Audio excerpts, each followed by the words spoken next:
தென்சென்னை பாஜக வேட்பாளர் தமிழிசை சவுந்தரராஜன் மயிலாப்பூர் சுற்றுவட்டார பகுதிகளில் தீவிர வாக்கு சேகரிப்பில் ஈடுபட்டார். தமிழிசையை ஆதரித்து தமிழ் மாநில காங்கிரஸ் கட்சியின் தலைவர் ஜி.கே. வாசன் பரப்புரையில் ஈடுபட்டார். பிரச்சாரத்தை முடித்த பிறகு தொண்டர்களுக்கு நன்றி சொல்லிவிட்டு அருகில் நின்ற ஆட்டோ ஒன்றில் ஏறி தனது இல்லத்திற்கு ஜி.கே. வாசன் புறப்பட்டார். முன்னதாக பிரச்சாரத்தின் போது பேசிய ஜி.கே. வாசன் பாஜகவின் வளர்ச்சிக்கு அன்றே உரம் போட்டவர் தமிழிசை என பாராட்டினார். மக்களோடு மக்களாக இருக்க வேண்டும் என்பதற்குதான் ஆளுநர் பதவியை ராஜினாமா செய்ததாக அமைச்சர் துரைமுருகனுக்கு தமிழிசை பிரச்சாரத்தின் போது பதிலளித்தார். தமிழிசைக்கு குரு பெயர்ச்சி சரியில்லை, ஜாதகம் பார்த்திருக்கணும், ஆளுநர் பதவியை விட்டுட்டு வந்திருக்க கூடாது.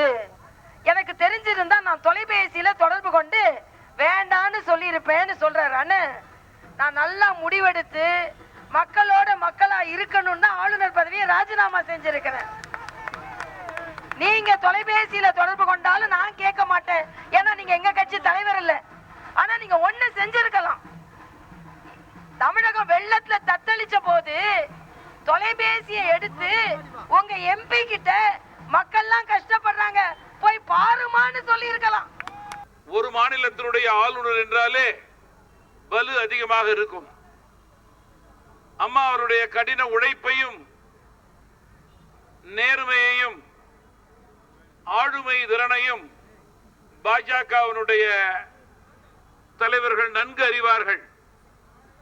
அது தமிழகத்திற்கு பெருமை. அந்த பெருமையை அம்மா அவர்களுக்கு 2 மாநிலங்களுடைய ஆளுநர் பொறுப்பை கொடுத்ததை இந்த நேரத்திலே தமிழக மக்கள் நன்றியோடு நினைத்து பார்க்கிறோம் என்பதை தெரிவிக்க விரும்புகிறேன்.